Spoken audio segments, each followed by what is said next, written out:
안녕하세요. 오늘은 마태복음 19장 13절부터 30절의 말씀을 가지고 목장 성경 공부를 진행하도록 하겠습니다. 처음에 나오는 부분은 13절부터 15절에서 예수님께서 어린아이들을 축복하시는 장면입니다. 그러니까 이전까지 예수님께서 제자들하고 이렇게 많이 이야기하고 계시는 장면이 있었죠. 이혼에 대한 문제를 이야기하셨고요. 그리고 제자들과 함께 이야기 나누시는 그 중간에 아마 사람들이 아이들을 예수님께 데리고 온 모양입니다. 그런데 이제 제자들이 그 아이들 데리고 온 사람들을 꾸짖어서 막 쫓아내려고 하죠. 근데 이 모습들을 보면서 우리가 볼 수 있는 것은 그 당시에 이 제자들이 아이들을 예수님께로 데리고 오는 것을 그렇게 반기지 않았다라는 것을 알 수 있고요.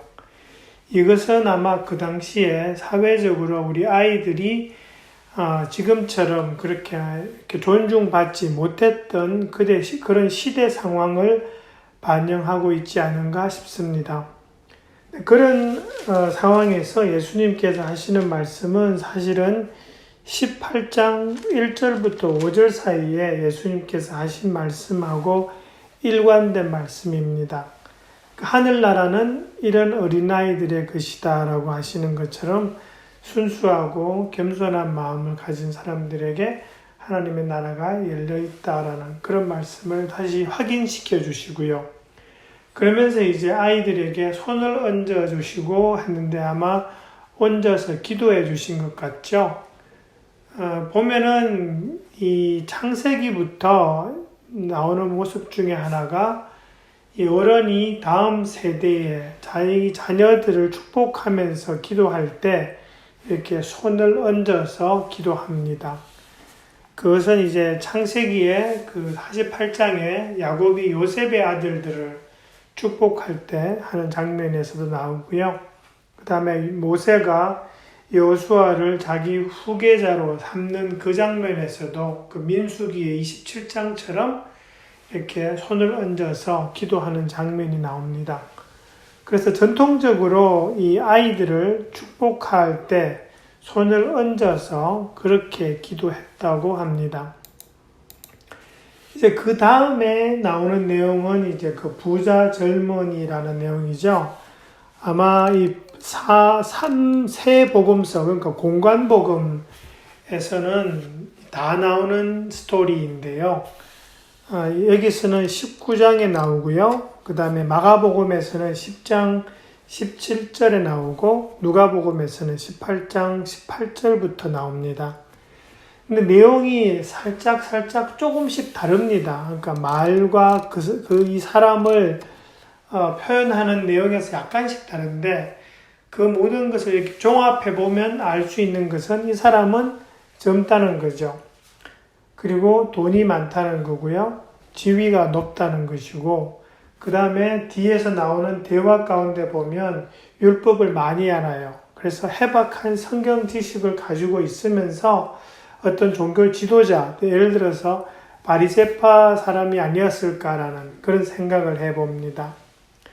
근데 우리가 젊다고 하는 것이 예를 들어서 한 20대일 수도 있겠지만 이 당시에 젊다라고 하는 것은 대략 한 20대에서 40대를 이렇게 표현하기 때문에 이 사람이 한 20대라기보다는 하여튼 40 이전 그 정도 사람이었던 것으로 추정을 할 수 있습니다. 이 사람이 보면은 와서 예수님께 질문을 하는데 그 내용을 보면은 하늘나라를 들어가는 데 있어서 믿음이 아니라 행위로 들어간다라는 것을 이 사람이 지금 생각하고 있어요. 왜냐하면 내가 무슨 일을 해야만 하겠습니까? 라고 그렇게 지금 묻고 있거든요. 그게 16절에 나오죠. 무슨 선한 일을 해야 합니까? 그러면서도 보시면 뒤에 가보면 이 사람이 계명을 참 잘 지킨 사람인데요. 계명을 잘 지킨 그것으로도 뭔가 부족하다라는 그런 생각이 있었던 것 같아요. 그래서 이제 혹시 자기가 빠뜨린 것이 무엇인가 싶어서 그것을 확인하려고 예수님께로 온 것이 아닌가라는 그런 생각을 해봅니다. 이 사람의 질문은 무슨 선한 일을 해야 합니까? 라고 이제 질문을 했는데 예수님께서 대답하시는 그 17절을 보면 핵심은 그거거든요. 선한 분은 한 분이신 하나님이시다라는 거예요. 그죠? 그 말을 다시 조금 이렇게 해석해 보면 어떤 거냐니까 그 선하신 하나님을 바로 알아야 한다라는 그 말씀이거든요. 계명이 지금 청년은 계명 그 자체를 지키는 데에 집중하고 있어요. 근데 예수님은 무슨 말씀을 하시느냐 하니까 그 선하신 하나님께서 우리에게 선한 그 계명을 주신 목적이 무엇인가? 그리고 그 목적을 알기 위해서는 하나님을 제대로 알아야 된다라는 그 말씀을 지금 계속 하고 계시는 거거든요. 그러면서 예수님께서 이제 어떤 계명을 지켜야 합니까? 라고 할 때 인용하시는 그 계명은 그 10계명에서 5번째부터 9번째까지의 계명입니다. 5번째 계명이 제일 뒤에 나오고 있죠. 그 부모, 어머니와 아버지로 공경하라는 게 5번째고요. 그 뒤로 살인하지 말고, 간음하지 말고, 도둑질하지 말고, 거짓 증언하지 말아라는 것이 6번째부터 9번째 계명입니다. 여러분들 공부하시면서 우리 목장 식구들한테 한번 물어보세요. 10계명을 다 외우고 계시는지. 그 궁금하시면 출애굽기 20장에 가셔가지고 우리 목장 식구들하고 10계명을 한 번쯤 다시 되돌아보는 것도 좋은 것 같아요. 많은 경우에 우리가 그 10계명을 그냥 머릿속으로 내가 알아 라고만 하지 실질적으로 외워보라 그러면 잘 외우지 못하는 그런 경우가 있거든요. 그래서 이 기회에 출애굽기로 돌아가셔서 이 10계명을 한 번쯤 다시 리뷰하시는 것도 잠깐 좋지 않을까 그렇게 생각을 합니다.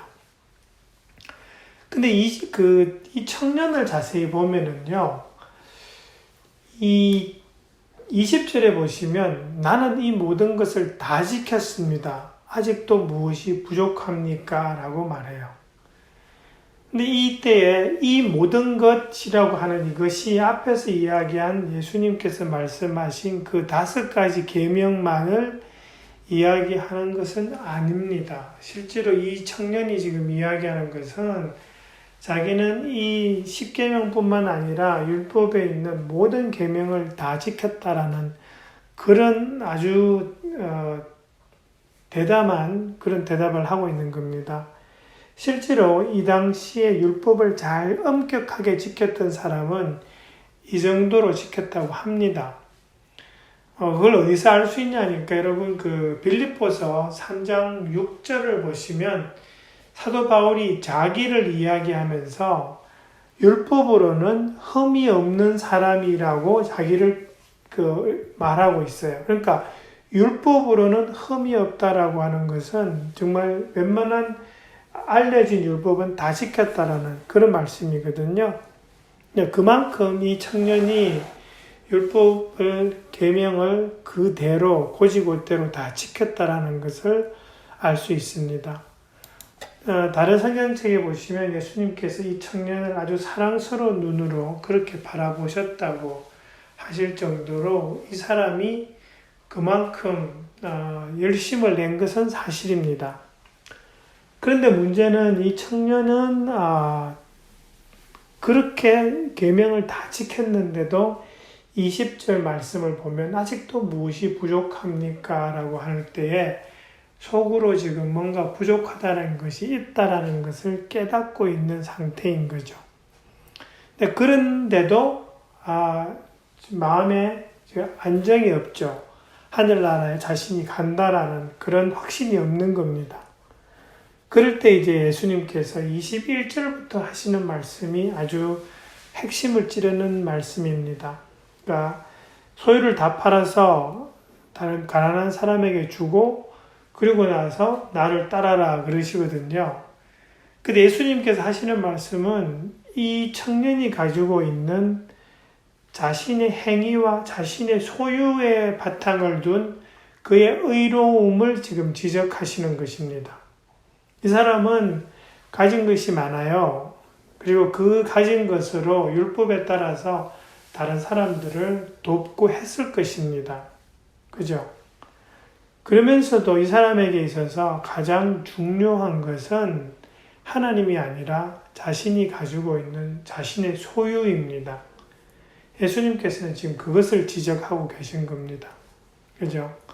이 사람은 내가 가진 것도 많고 그 가진 것으로 좋은 일도 하고 그렇게 했다고 자부심을 가지고 있을 만한데 근데 실제로는 그렇게 하는 과정에서 이 사람 마음의 중심이 하나님이 아닌 재물에 가 있는 것을 또는 그 사람이 가지고 스스로가 한 선행에 있다라는 것을 예수님께서 지금 지적하고 계시는 겁니다.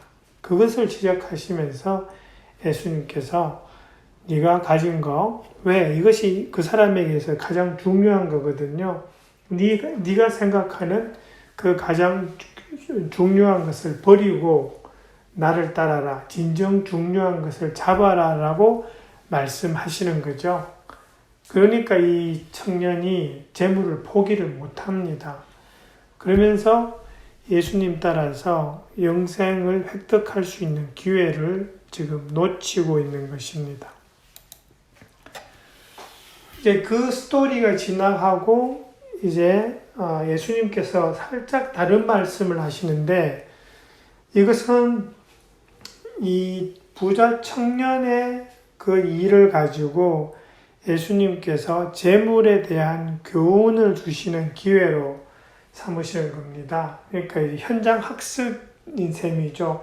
눈앞에서 부자 청년과의 그 모든 대화가 다 일어났고 그것을 마치고 그 청년이 떠나가는 것을 보면서 말씀하시는 거죠. 부자가 하늘나라에 들어가는 것은 낙타가 바늘귀로 지나가는 것보다 어렵다라고 그렇게 말씀하시죠. 이제 이 비유를 들어가시는데 사실 이 비유는 불가능한 일에 대한 비유입니다. 이 낙타가 지금 언급이 되는데요. 낙타는 이 지방에서 팔레스타인 지방에서 생각할 수 있는 가장 큰 동물입니다. 그리고 바늘귀라는 것은 우리가 일상에서 생활 가운데에서 접할 수 있는 구멍 중에 가장 작은 구멍입니다. 그러니까 가장 작은 구멍에 가장 큰 동물을 집어넣는 일을 이야기하시니까 이것은 불가능한 일에 대한 비유입니다. 그죠? 근데 살짝 사실은 이 비유의 핵심은 불가능한 일에 있는 것이 아닙니다. 왜냐하면 뒤에 가셔가지고 그 26절 뒷부분에 하나님은 무슨 일이나 다 하실 수 있다라고 말씀하시거든요. 다시 말해서 불가능한 것에 초점을 맞추시는 것이 아니라 이 불가능한 것을 가능케 하시는 하나님의 은혜를 지금 예수님이 강조하고 계시는 겁니다. 그 다음부터 나오는 제자들의 어떤 그 말들을 보면은 어떤 뉘앙스가 느껴지는 것이 있습니다. 어떤 거냐 하니까 이 제자들이 생각하기에 부자는 하나님으로부터 복받은 사람입니다. 사실 성경을 보다 보면 부유함은 하나님께서 주시는 복으로 묘사된 부분이 많이 있습니다. 아브라함도 부자였고요. 그 다음에 신명기의 그 28장 1절부터 14절까지 나오는 내용 중에 그 복받는 내용의 상당 부분이 이 재물에 대한 부유함에 대한 것이고요. 그리고 시편 112편도 보시면 부유함에 대한 그것을 이야기하면서 그것을 하나님께서 주시는 복과 연관시킵니다. 따라서 부유함은 하나님께서 주시는 것으로 그렇게 이해가 되어 있습니다. 그것이 이제 제자들이 생각하는 것이고요. 그러다 보니까 제자들은 지금 이게 좀 이상하잖아요. 하나님이 주시는 복으로 부유하게 되었는데, 그런데 그 부자가 하늘나라에 들어가는 것이 불가능하다라는 말씀을 하시니까 제자들이 지금 살짝 지금 혼동이 되는 상태입니다. 그럴 때 예수님께서 이야기하시는 말씀은 그거죠. 하나님의 은혜를 이야기하시는 것은 무슨 말씀이냐니까, 이 부자들이 복 받는 것은 좋지만 재물에 눈을 두고 거기에 초점을 맞추다 보면 자칫 잘못하면 복을 주신 하나님을 잊어버릴 수 있다는 것을 지금 지적하시는 겁니다. 이 부자 청년이 지금 바로 그런 거죠. 주신 재물을 가지고 좋은 일도 하고 그러면서도 계명도 지키고 하니까 자신이 잘 하는 것 같이 보이지만 실제로 그 재물이 하나님을 대체해버리는 그런 상황이 지금 생긴 것을 잘 깨닫지 못하고 살고 있었던 거죠. 그렇습니다. 예수님께서 하시는 말씀이 바로 그것입니다. 재물에 눈을 두다가 하나님을 잊어버리는 그것이 부자일 수 있다라는 것을 이야기하시고요. 근데 그러한 부자들도 하나님으로부터 은혜를 받고 그 은혜로 말미암아 눈이 열리면 재물 대신 하나님 나라를 더 소망하게 된다. 그래서 불가능한 일 같지만 하나님의 은혜로 말미암아 천국에 들어갈 수 있다라는 그 말씀을 지금 하고 계시는 것입니다. 그 다음에 이제 그 나오는 내용들이 이제 보시면 그 사도 베드로가 우리는 가진 거 다 버리고 예수님 쫓았습니다. 거기에 딱 멈추면 되는데 또 사도 베드로가 또 한마디를 더 붙이죠. 그게 27절 후반절에 나오는 내용이죠. 그러니 우리가 무엇을 받겠습니까? 라는 그 질문을 합니다. 우리가 예수님 위해서 이렇게 많이 희생했는데 우리한테 뭐 주실래요? 라는 일종의 그런 질문인데요.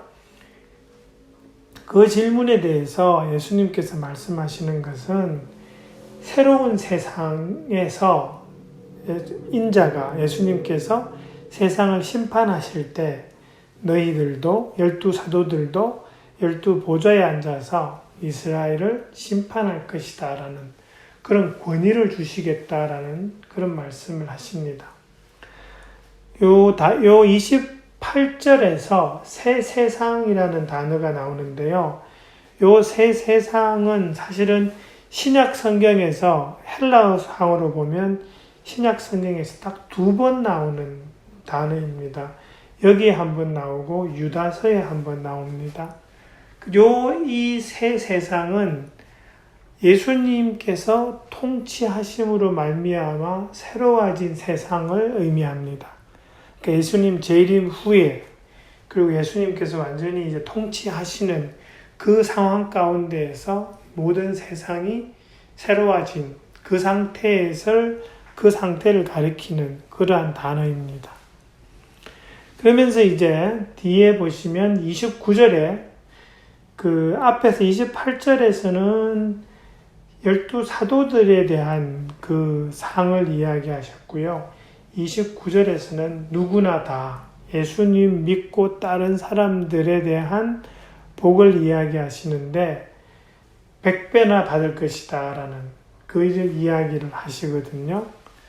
근데 사실은 이게 나중에 세상도 되지만 현재 세상에서도 이게 가능하다라는 그것을 우리가 알아야 되고요.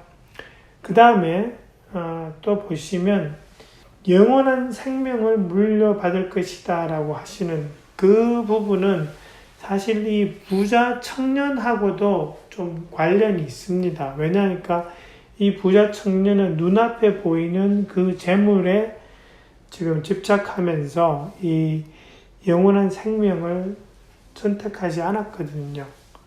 그거하고 이제 좀 연관을 시켜 보셔야 될 거고요. 29절은.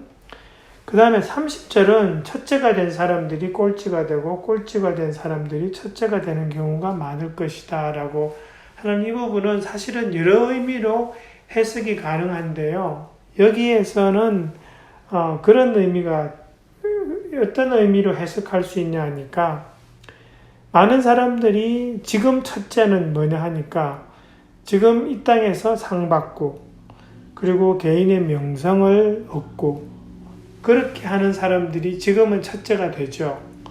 그렇지만 나중에 지금 꼴찌처럼 보이는 사람, 다시 말해서 예수님 믿고 자신의 어떤 유익보다는 다른 사람을 섬긴 그러한 사람들이 나중에는 첫째가 된다라는 그런 말씀을 지금 하고 계시는 것입니다.